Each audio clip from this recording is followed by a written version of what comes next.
Support for WUWM podcast comes from Life Navigators, your disability partner, offering disability services for over 75 years.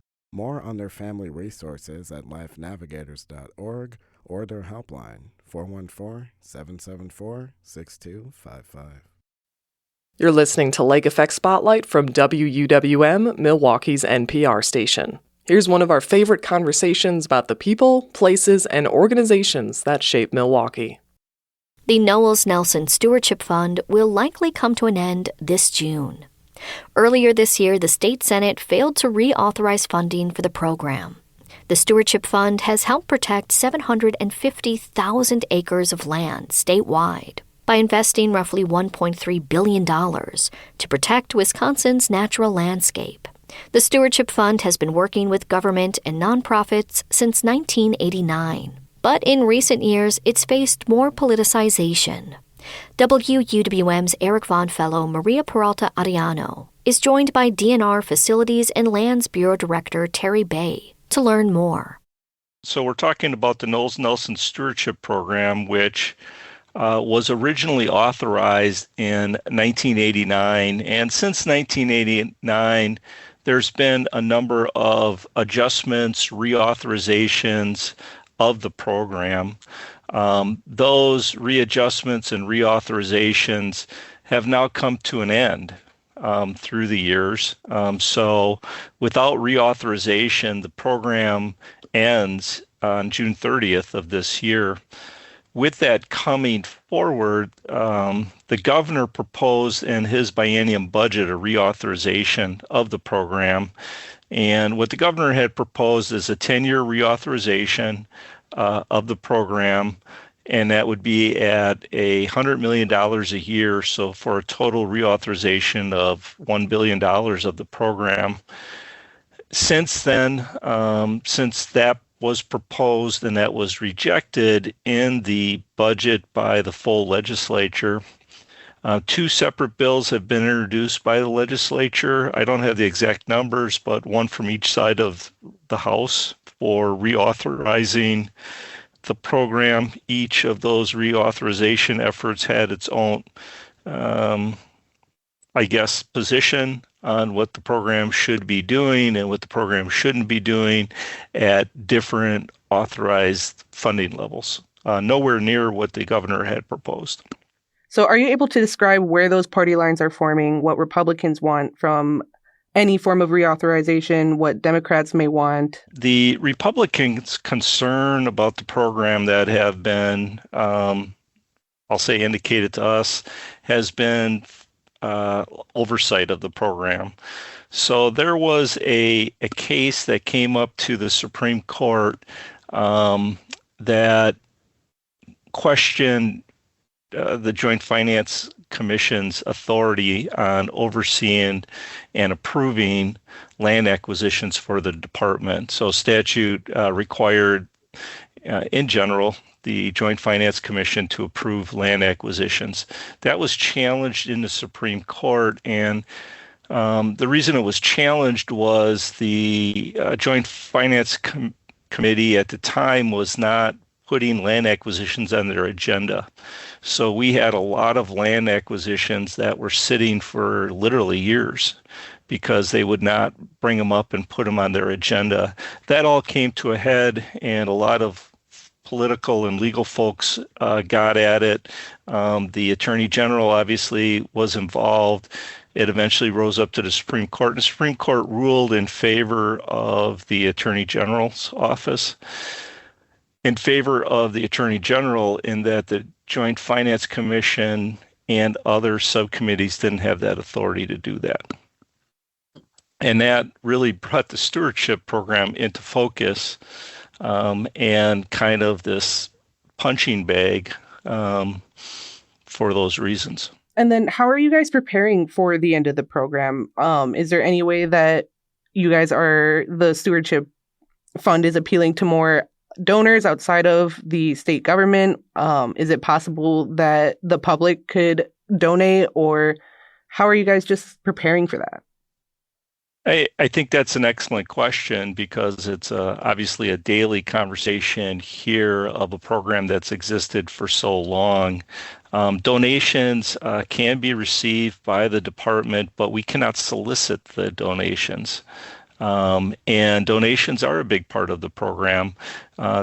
Based on your question, I just ran as fast as I could a quick search that since 2004, the department has received 4 acquisitions, $34 million in private donations. And that $34 million has been leveraged against stewardship funds and federal funding. So we use those private dollars and match with stewardship funding or federal dollars. And those donations can be cash or land donations. Or what we call bargain sales, where a landowner will sell us their land at a much reduced rate, and that can be a donation. Very generous of these donors to donate this, to make those donations to the department, and then we leverage it, as I say, with the stewardship and federal dollars. However, we cannot go out and actively solicit those donations. The donations can be received by the department, but we don't have a campaign to raise those funds. The other thing is it's a match. So those donations are matched against stewardship and federal, so it only covers part of the project. We don't have any funding to cover the other half if stewardship ends besides the federal dollars, and the federal dollars, as we see in the news, have been limited as well. How is the end of the stewardship fund affecting any current projects or land acquisitions that may be going on? I think a great question. Land acquisitions, like buying any kind of real estate, takes time. And if we have negotiations going on and we cannot come to a conclusion on those donations before the end of June, we won't be able to do the acquisition. That is pretty much as simple as that. For sure. So I think one thing I want to maybe bring up about stewardship as we have this conversation is I think stewardship is sometimes a little misconceived as it's only doing land acquisition for the department. And the stewardship program, actually, the majority of the funding is going to non-DNR partners, local units of government and non-profit conservation organizations is where the majority of the funds go. And those programs will end. So through the years that we have had the stewardship program, what have been the impacts on conservation that they have been able to help achieve for the state? And how does this affect the future of conservation in Wisconsin and what we're able to do? Yeah, just a great question. I look at the stewardship program continues to bring awareness to the importance of natural resources that we have and enjoy in Wisconsin. So the reducing or eliminating Knowles-Nelson will affect conservation, I think, in 3 key areas. The first is obviously we'll see a reduced habitat or fragmentation of habitat. And habitat, without having habitat, it greatly affects our natural ecological systems in the state that exist. Our wildlife, right? Our plants and our animals need ecologically accepted areas to thrive and grow. And the loss of that specific habitat or reduction of it or fragmentation of it really threatens that wildlife and that biodiversity of species in our given regions of the state. I think the second point is without any kind of conservation program, its stewardship program, is we really look at it's the protection of water quality in the state. The natural landscapes that we all enjoy that include rivers and lakes may be protected by stewardship through boundaries that we create around those watersheds to help improve that water runoff. And it also improves the resiliency of flooding and protecting of our flooding by creating those areas, those bogs, those marshes that help with the surges of floods that we see in areas and that.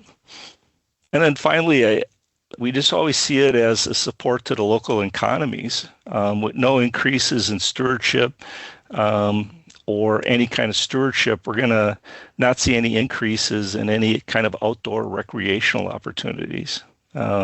Wisconsin tourism, one of our largest industries, multi-billion-dollar industry in the state, are always looking for maintaining our recreational infrastructure and supporting our local communities for new opportunities for people visiting our local communities. And that is going to subside without stewardship. What are your thoughts on the ending of the program fund? What worries you the most about this? What are you hoping for the future? I think what worries me the most is this great state that we live in and the great outdoor opportunities offered in the state of Wisconsin.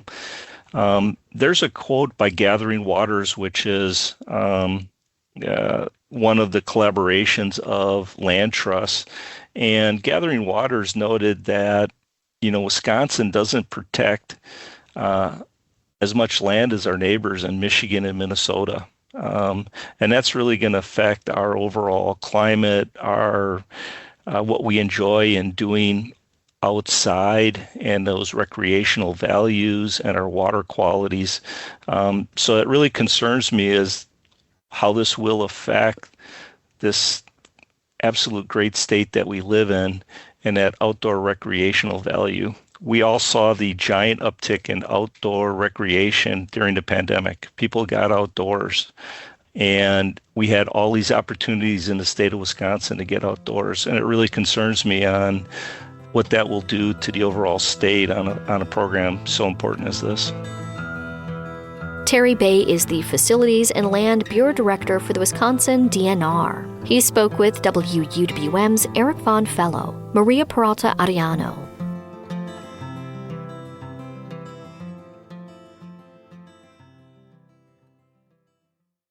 That was the Lake Effect Spotlight podcast. It comes from your local NPR station, WUWM. Subscribe to the Lake Effect Spotlight podcast to hear more great stories about Milwaukee.